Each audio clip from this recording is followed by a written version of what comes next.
Okay, people, Bob Ballsrfrozen here with the answers to your difficult questions. Today's question comes from Jeff Mills, and Jeff says, Bob, I really need your help clearing up an issue between me and a co-worker.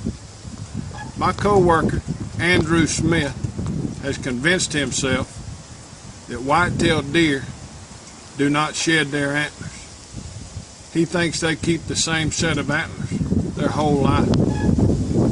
I've argued with Andrew, but he just won't listen.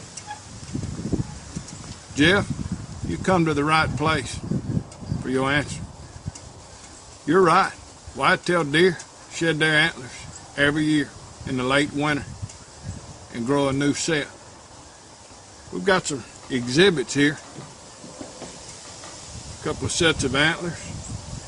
You can see this antler.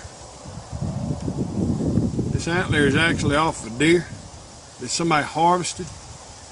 They cut the antler off of that deer. You can see the piece of the skull that's right there. Second exhibit is an old shed antler. You can see that?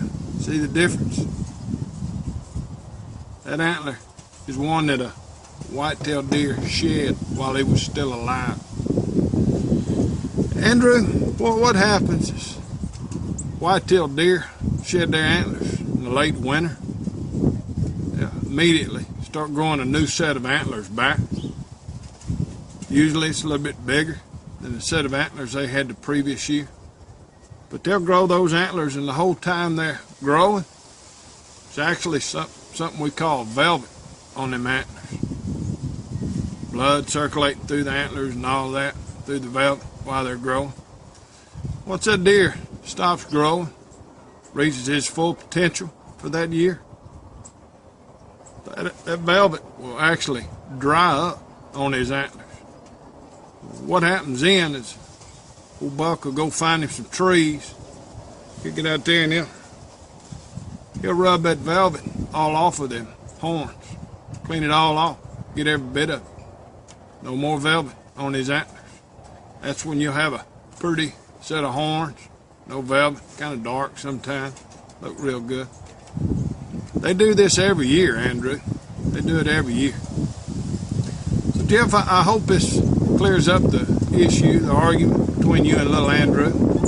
And as you and I know, the average dumbass hunter knows deer shed their antlers every year. So, sound like to me, little Andrew's a young kid you work with. Sound like he's really showing some interest in deer and hunting. So, Jeff, that's great. I would encourage you to kind of take little Andrew under your wing. Maybe take him out to your deer lease. Show him what a white-tailed buck looks like. Show him a difference between a white-tailed buck and a doe. He may not know that. Show him acorns. Deer love to eat acorns. Little Andrew probably don't know that, Jeff. He needs somebody to teach him just a bunch of stuff about hunting. Take him out there and share your knowledge, Jeff. Share your knowledge with him, and maybe one day he'll actually be in the brotherhood and be a fellow hunter like we are.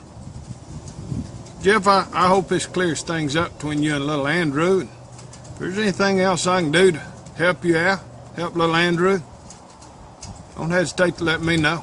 I'll be glad to help. Folks, this is Bob Ballsrfrozen with the answers to your difficult questions.